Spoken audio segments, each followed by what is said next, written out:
What's up, everybody? Happy Friday. Getting into this episode of Days. I enjoyed this episode. I'm glad Paulina was there for Chanel because she definitely gonna need some support. Like she's in between a rock and a hard place. Like she has feelings for Allie, but she's in love with Johnny. You know what I mean? She's still stuck between the two though. She's still very much stuck between two of them. And the mess with Johnny, I don't know how she gonna react when it comes out that he was possessed. I don't know how she gonna respond to that one. I don't know if she gonna take him back afterwards. I don't know, but she really need to get her feelings in check because if not, she's gonna keep yo-yoing between the two of them. You know what I mean? Like she's gonna be forever in between. It's like you got to make a choice. Like who do you really want to be with? You know what I'm saying? Like she ultimately gonna have to decide that.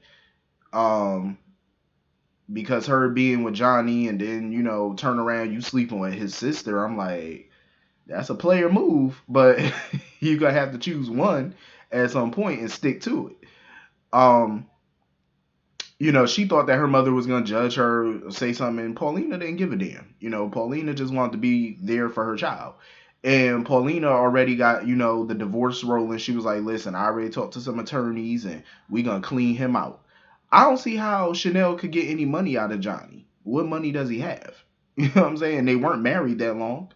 They've only been married a short period of time. So how much do she think she can get out of her? I'm just saying, like, you ain't gonna get nothing. Um, I don't know how that's gonna work, but she can try.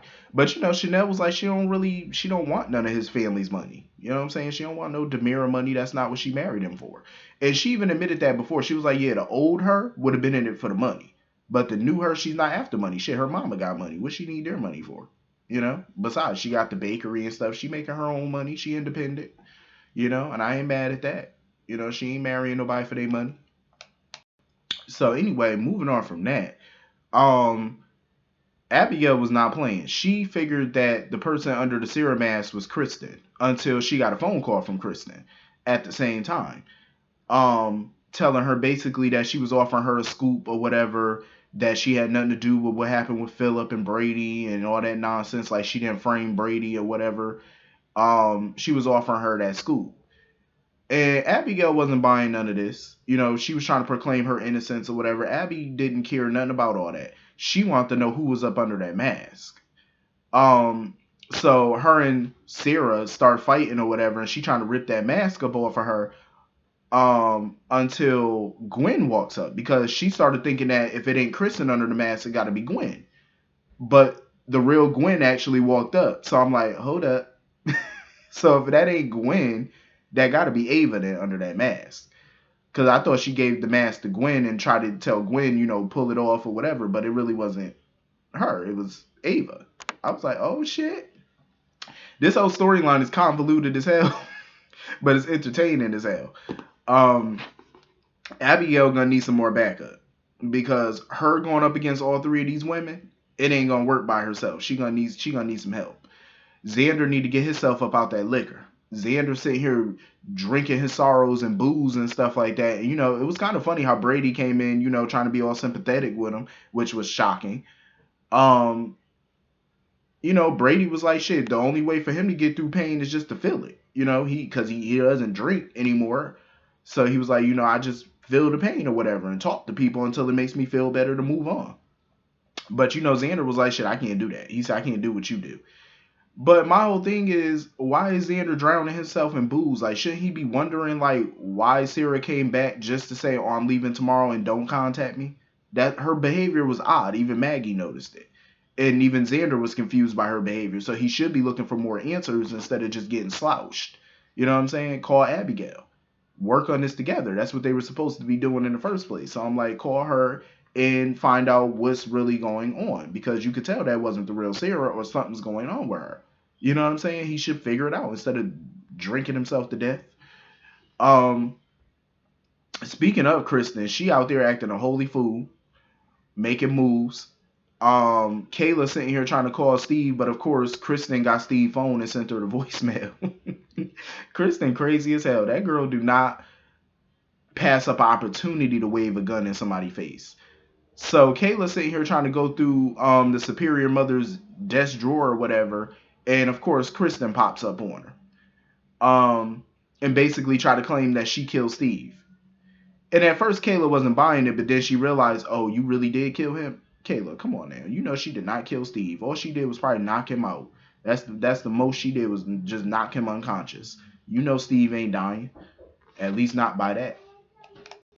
Somebody need to handle Kristen. Somebody need to take her ass out. I'm just saying, like, Kristen be doing too much. I got a feeling Steve might bust through the door at some point and get the upper hand on her. Kayla need to try to figure out something to get the upper hand on her ass. Like, take her down. Kristen ain't nothing but a little frail little thing. Take her out. Kayla just be standing there like she's scared. I'm like, smack that gun up out her hand and fight her. You know, I'm tired of Kristen pulling guns on people. Now it's different when she's dealing with a man, but you're dealing with another female now. Put the gun down and fight. Like, stop waving guns in people's face. No, fight. Since you bad as hell, go fight. Let's see what you can do with them hands. You know, we know what she could do with a gun. What can your hands do?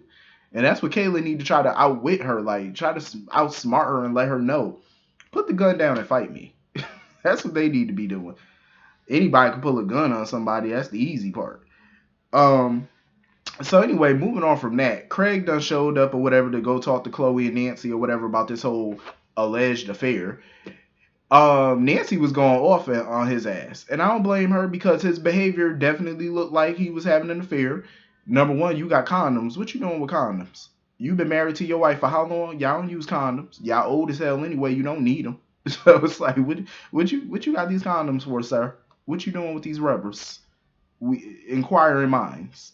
So you know, she finally calmed down or whatever because Chloe was like, "Oh, I believe Dad." Of course, Chloe, you believe your father. The man, what he got condoms for? And then going to all these little conventions or whatever he going to. Please. He out here doing something. So, of course, he explained away his actions or whatever, and Nancy believe him. So they start reuniting or whatever as a family. I was like, no, it's more to it than that. Got to be more to it than that. Ain't no way in the world you find all this evidence of cheating and he could just give you one little flimsy excuse, explanation, and you ready to believe it. Mm-mm. Nope, I would have been investigating. I would have listened. My ass would have been like Curious George. I would have been looking. I would have turned into Sherlock Holmes in the New York Minute because he got answers for everything. And when a person usually got answers for everything, that means you're lying. So anyway, moving on from that, Johnny, listen, this devil got Johnny doing some very demure things that he normally wouldn't do. I feel like the devil just got him acting like the demure that Stefano always wanted him to act like. Because you know Stefano was grooming Johnny. From the moment he was a child, you know he always wanted Johnny to pick up the mantle. And EJ wanted it too. The next generation. Um, I was just looking like Gabby better get the hell away from this boy.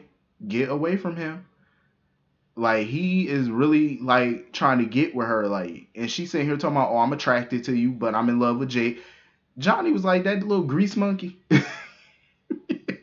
They stay talking shit about Jake. His IQ, the fact that he was a mechanic, like they stay coming for him. Um, if Gabby know what's good for her, she better get away from that man. Get away from that boy. Move away.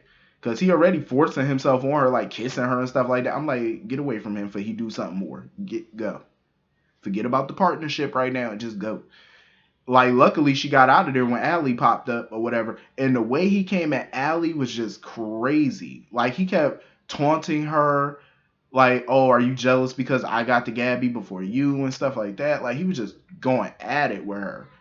And I felt bad for Allie because you could see the tears well up in her face. Like, because she was looking at him like, this ain't the brother that I know. And she basically told Johnny that she was done with him. You know, he's finally acting like the Demira that, you know, he was always meant to be, I guess. But I'm like, he gonna have a lot of apologies to give out when this devil finally get exorcised from him. I think that's why people can't see that the devil done took hold of him, because they're just gonna explain Johnny's behavior as him turning into a full-fledged Demira. You know, being how like EJ is or was, and being how Stefano was. You know what I mean? And Andre. That's how they just gonna explain it away until they get more clues that the devil possessed them. But it's fun though. like seeing him act like this, like he just really don't give a damn how mad people are with him right now. Like he just don't care. He's relishing in it. And it's hilarious to me because I'm like, at some point, y'all need to realize something going on with him, like other than just being a demira. Like it's more to it than just that. But this was pretty good though. Hit the comment section. Let me know what you guys thought, and I will see you all later. Peace.